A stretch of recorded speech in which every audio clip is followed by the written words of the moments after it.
Hardly believe it. It's happening, folks. The man who brought us Starlink, Tesla, self-driving cars, reusable vertical landing rockets, and a renewed effort to visit Mars has now successfully purchased Twitter. I can't believe it. And hopefully returning the public square back to America's freedom of speech principles.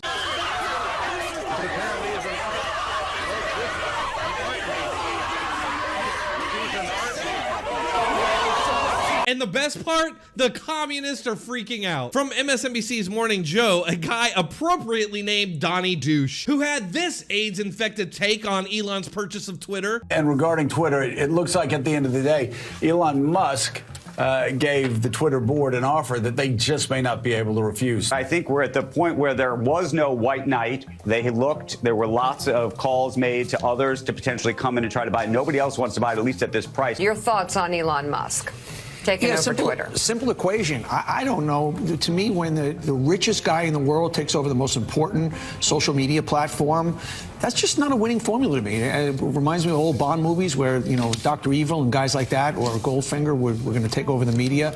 My tummy meter says there's something just not great about this. That's right.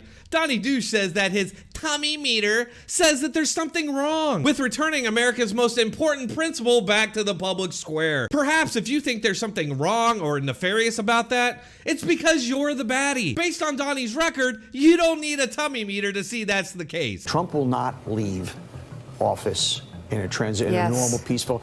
Even if he loses an election, whatever in a movie you think this guy is capable of doing to create a civil war, he will do. I know I'm not speaking in hyperbole, and this does feel like the time the Democrats need to storm the gate. It's time for these cockroaches to come out from under their rocks. We are at war.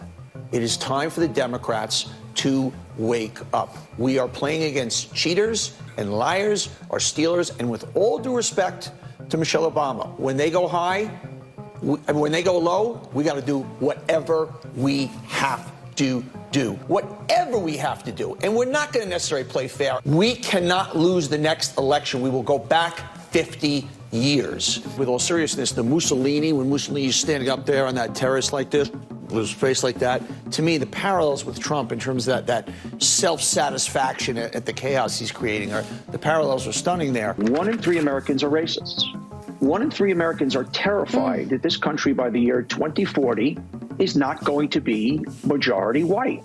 Honestly, we all know that these people are worried about the midterms and the 2024 election, so they were all holding out hope that they would still be able to manipulate the election by censoring their political opponents on the most prominent public square for free speech. They know it's the only way they can win, especially with the wokeist cult being increasingly exposed, which is exactly why you see these efforts to censor people like libs of TikTok by the Washington Post, who no doubt tell themselves that their censorship and cover-up of information that's harmful to the Democrat Party is saving democracy. We've always known these people were fake journalists, but now you have confirmation.